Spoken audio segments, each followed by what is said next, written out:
is a former ambassador. Welcome to the show, Ambassador. It is a great honor to have you here, and we are just excited to get your opinion on the U.S. elections that have just happened. Now, Mr. Farooq, I'd like to come back to you. First, bring him in. I think that will be the... Yeah, I think we can go okay, all right. So, Ambassador, how do you feel about the Donald Trump coming into the front face and becoming the face of America again? This recommendation, and thank you, Nala. Basically, there are a couple of factors we have to really keep on our mind. One, that it was Donald Trump is a normal, not a traditional politician. He's basically he thrives on non-traditional things, and the kind of statements, his demeanor, and also during his campaign, what he has been saying was that a normal, political, decent norm or not.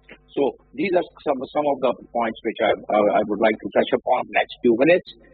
But in addition, what was his main target group?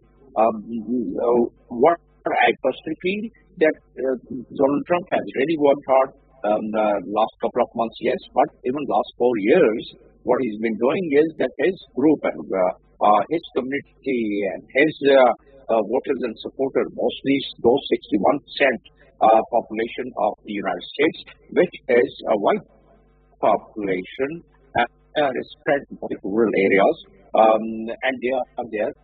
Basically, they have been the Republican voting supporter mostly, and in particular Donald Trump. Now, we can also think that what is the swing towards the right-wing politics in the world. Now, recently, there are a couple of elections in Europe, and then I'll connect it with the U.S., Hungary, Poland, Italy, and there are a few more countries, France, Austria, Sweden. So all these countries, you see that the far-right wing politics have prevailed, and they had most of them, rather about out of these seven, there are 5 of them. Those political parties in those particular countries of the Europe, they had this immigration as number one campaign point.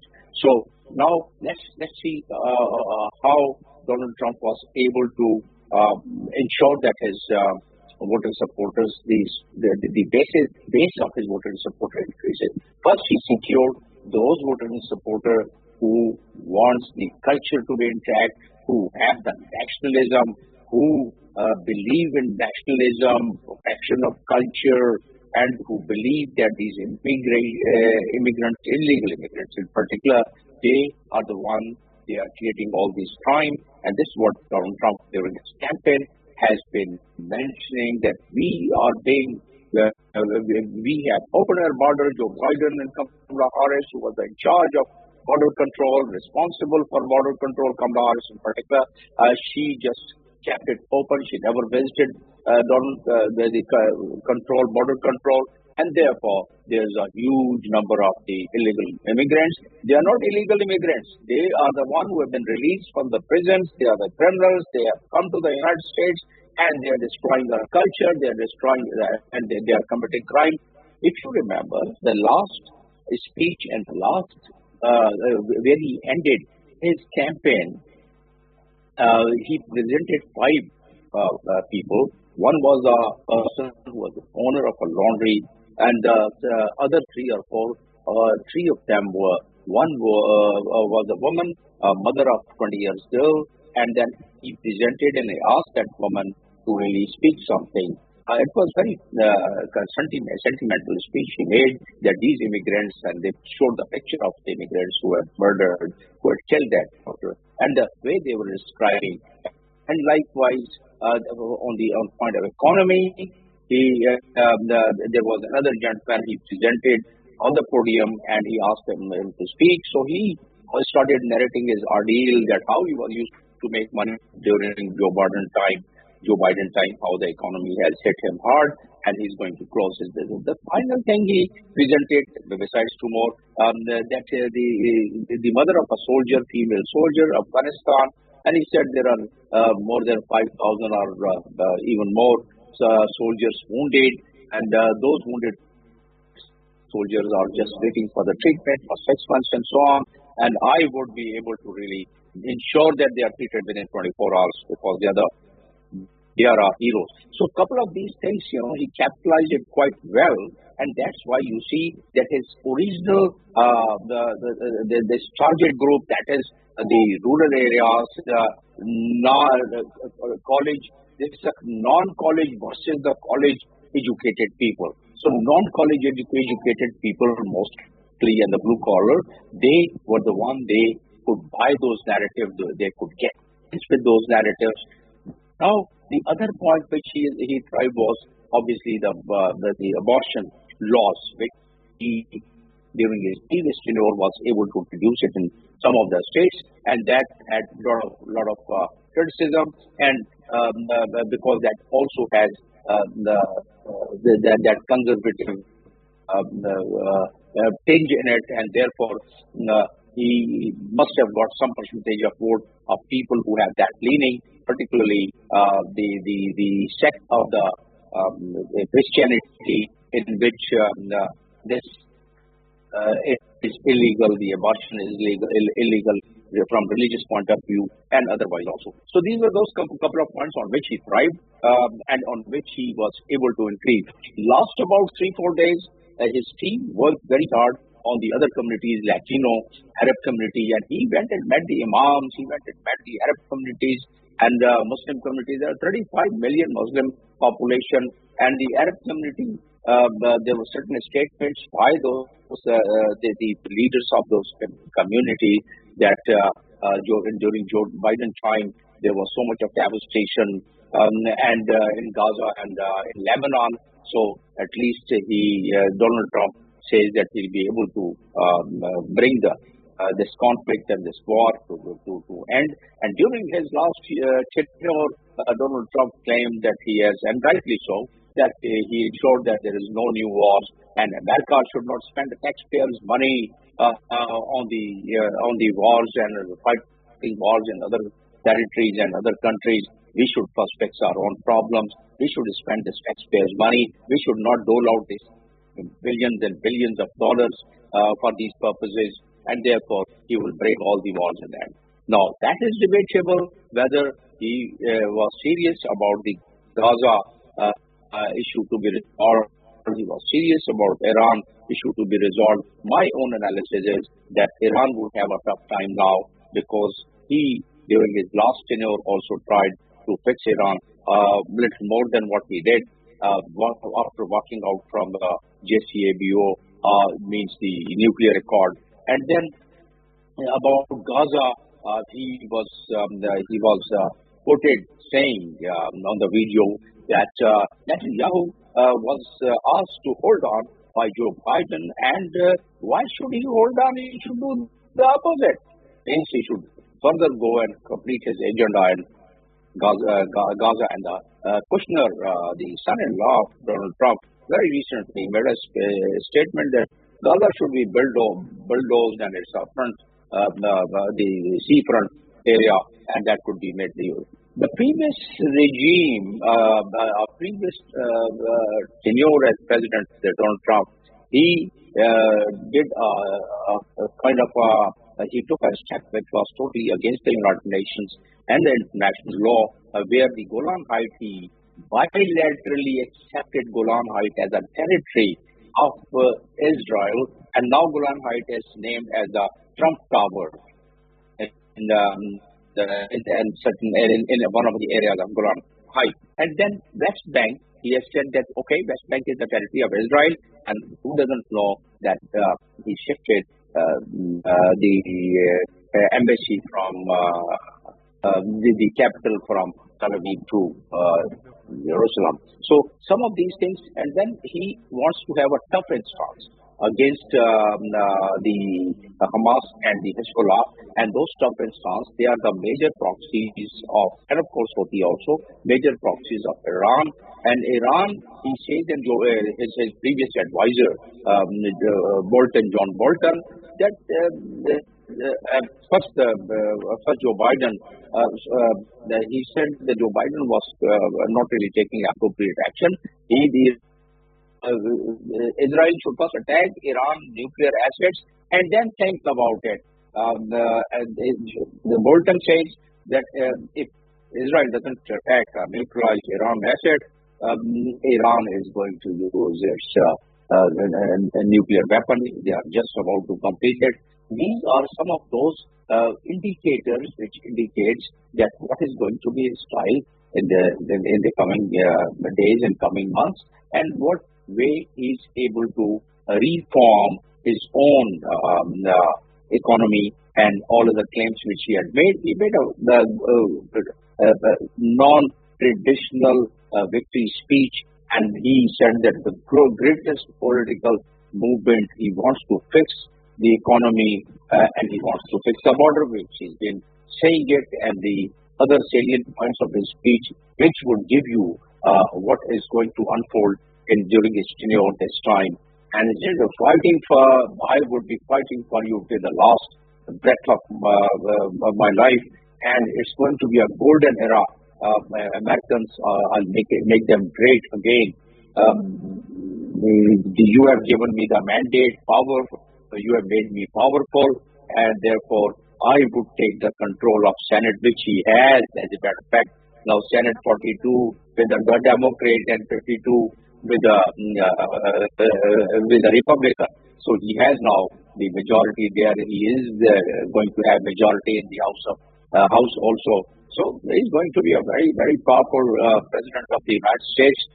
He's been saying it that, Taliban, I told Taliban that my soldier gets killed, I am going to knock the hell out of it. And then he claims during his campaign that, look, in my time, none of the American soldiers, Taliban were able to kill. And once I left, Joe Biden's time, they killed our soldiers, and our military had suffered in there. He said that Iran, I will fix Iran, I'll make sure that Iran is, I will bring them an Abraham Accord.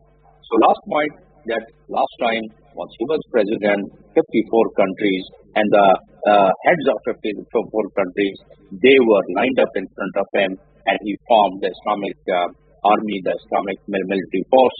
And again, and he said that is a mini NATO, and they should be working and solving their problems. Means if there is any conflict, which in their view, they should be able to use this force. It appears that now again Abraham Accord is going to be energized again, and more countries are going to now join it. But let's see what he does for Gaza, and whether he's going to allow Joe Biden, allow the Netanyahu to complete his agenda. And his agenda is very dangerous, as we know, and we have been discussing that he wants really, and according to the American professor John Schumer, that he wants to do a complete ethnic cleansing, and he wants to be in the full hold and power in Gaza. So if that is the thing, then it is the time in a very near future we'll get to know how this finishing point of Gaza and Lebanon is going to take place. If they want to leave it here, then there is the Security Council resolution that is 2624 and 2625, which has already been unanimously passed to cease fire. And then there are other points. Let's see how he is going to now address those problems. Very excellent point to raise. Now, I'd like to switch it over to Farouk. I feel like there are elements that you might have to add to this little debate that's going on. Yeah, I do. You bet I do. But finish your question, please. So, understanding. Of course. So, coming to Mr. Ambassador, regarding Kamala Harris, because there is no comment from her officially, and the campaign party was asked to leave as the votes were announced around midnight, and she basically saw a lower than expected support from amongst the younger and the older votes, right? So where did her campaign really go wrong, and what changes do you see happening in the Democratic Party now? And the Democratic Party would again try and reorganize themselves. Democratic Party normally target the urban areas. They have never claimed that they've been very popular in the rural areas, particularly those areas which I was just mentioning. So Democrats, they are the party of multicolored people, and they are the party where you'll find most of them are the college education, they've gone up to the college education level. And I was mentioning earlier that they are the non-college education holder, the degree or certificate holder. So that is the divide, and how they are going to really recompose themselves. It has been so many times in past also that this turn by turn, and the Democrat has only 3 times less than the Republicans that they have got the government and they have got the president. So there's difference of only 3 tenures. But otherwise, Democrats, they start reorganizing themselves and Democrats would start doing it. Any party would do it for that matter. So she would also do. Where did she go wrong? I think the ecosystem was not in her favor, number 1. Number 2, she did not have that big a stature. Number 3, she was a vice president, so she had to really have some baggage of Joe Biden. 8,500 tons of the bombs and the explosive and all the arms and ammunition was sent to Israel during this entire carnage and entire genocide. So that was another factor, and it was not only the Muslim community that they were feeling bad and they were demonstrating and they were showing their anger and they were coming and doing their protest. But it was the younger people of the university people, the younger people, they are people of all color, including Jews, those who are not from Zionist the organizations. So they were also with them. And that also became one of the factors once it came to the costing of the vote. This time there was a huge number of young people who were included in the voting category and because of the attainment of their age. So that is one factor, and then that's the reason that the Donald Trump really crossed the previous benchmark of his achievements previously. He had lost the popular vote this time. He gained the popular vote also, and then previously he got 304 votes, electoral college vote, and Hillary had taken 227. So this time the popular vote and the spread with the 2 candidates are only 3.9. Basically 47.4 is Kamala Harris and 50.9 is Donald Trump. But that is a very good comeback in history. It has only happened about a couple of times in 1918 for 24, then 1876, then 1888, 2000, and 2016 Donald Trump. What I was mentioning, that without the popular vote, they were able to form the government. This time Donald Trump has come back with more power, with more popularity, with more narratives, and then he has thrived on the weaknesses and he has capitalized the weaknesses of the Joe Biden government. Joe Biden also inherited the aftermath and after effect of the COVID, and that had impacted economy.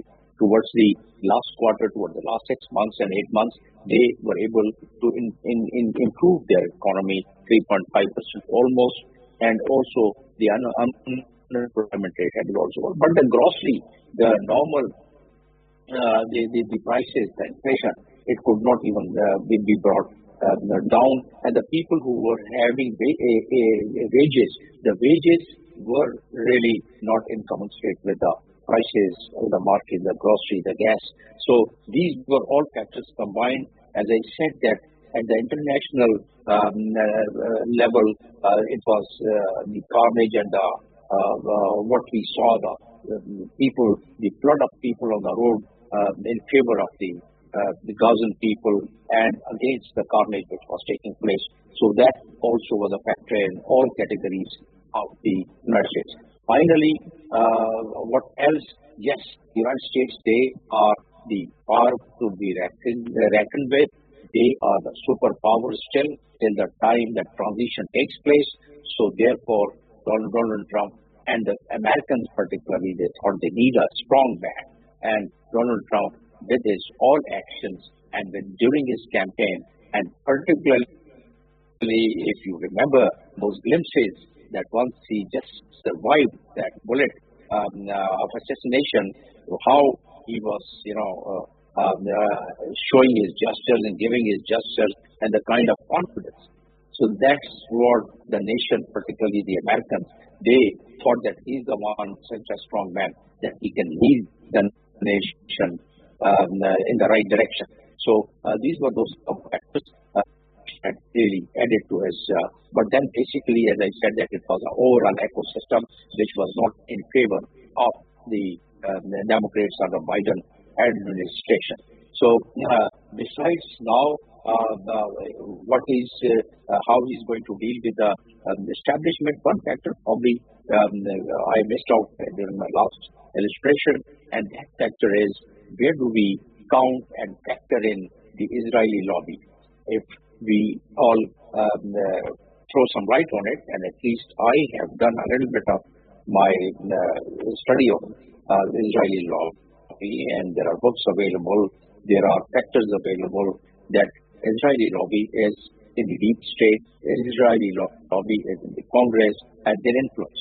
And they are the State Department, the Wall Street, and the Treasury Department everywhere, not only in the United States, but also it has a long history, starting from 1876 onward, once the Zionism was established in Switzerland. So they have a long history, but we cannot deny the fact that they have a great influence in the United States. Donald Trump is going to straightway stop the war. Thus, the Israeli lobby wants to stop the war and stop Israel of not finishing their agenda, and their agenda has been already spelled out by no one less than the Prime Minister. So it appears that this sort of ethnic cleansing, this killing,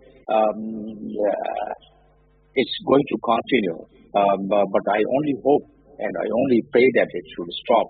But the factors which I just enunciated, it appears that they would allow Israel, to attack on the nuclear assets with the help of the United States. Now, particularly, was once Donald Trump assumes the power, and reportedly, he had already, through his own channels, had conveyed Iran that they should not really retaliate to the last attack, what Israelis had done just few days ago. So if we have all these factors in our mind, we can have a better picture as to how the future trend of Donald Trump and how he's going to impact his own people,